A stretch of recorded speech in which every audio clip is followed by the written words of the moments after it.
We divide 431 by 2 in a long division method.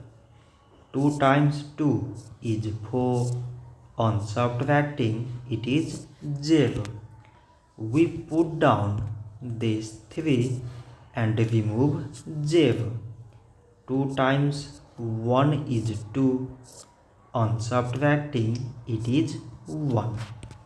Again put down this 1.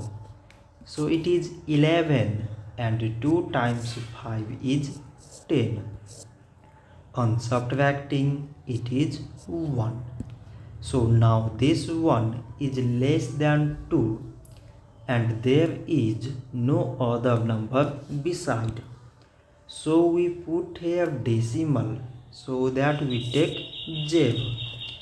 And 2 times 5 is 10. On subtracting, it is 0. So 431 divided by 2 is 215 decimal 5. So this much for today and thanks for watching.